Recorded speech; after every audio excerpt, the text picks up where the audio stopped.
खुलुमबाय नोंथांमोनखौ बयबो बरायबाय दिनै 3 मे 2023 बाराय जायो बुधबार फैदो दिननि खौरांफोरखौ बेखेवनोसै। मिरु एबसुनि बारग' बुंथिगिरि जनक उजिर बिथाङा इउपिएल हानजायाव जयेन जाबाय। इउपिएलनि मोनसे मिथिङाव प्रमद बर' बिथांनि नुजाथिनायाव जनक उजिर बिथाङा इउपिएल हानजायाव जयेन जादों।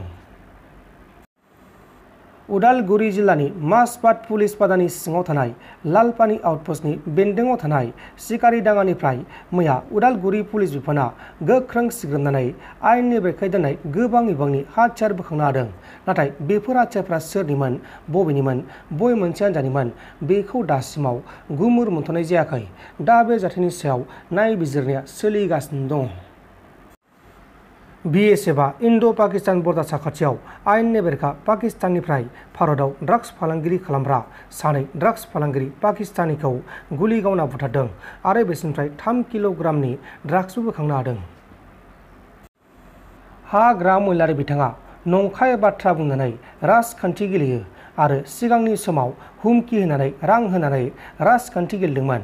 आसाम नाङैनो सोलोंथाइनि जेंनाया ओरैबायदि जेंना, बे जेंनाखौ सुस्रांनाया जोबोर गोब्राब। दा बेखौ लानानै नाजाबाय थानाय जादों आरो बे नाजानायाव गंजी कलेजआ सोरखारि जानायनि लामायाव दं होननानै प्रमद बर' बिथाङा खौरांगिरिफोरनि सोंथि खालामनायाव खौरांगिरिफोरनि सिगाङाव बुंथिदों। हाग्रामा महिलारि बिथाङा समाजखौ लानानै, ओनसोलखौ लानानै, रायजो राजाखौ लानानै जौगानायनि राजखान्थि खालामनो रोङा।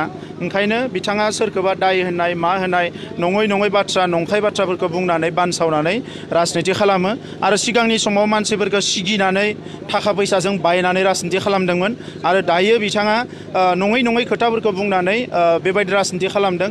दिनै श्रीरामपुर गेटआव थांनानै गसंहैबा नुगोन जे बेवहाय मा जादों जायाखै।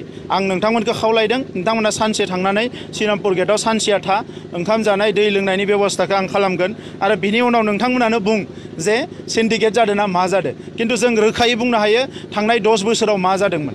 बे श्रीरामपुर गेटजों बेसेबां मोसौ बारनाय, बेसेबां मा बारनाय, मा जादों जायाखै पुलिस प्रशासननि लानानै बयबो मिथिजोबगो।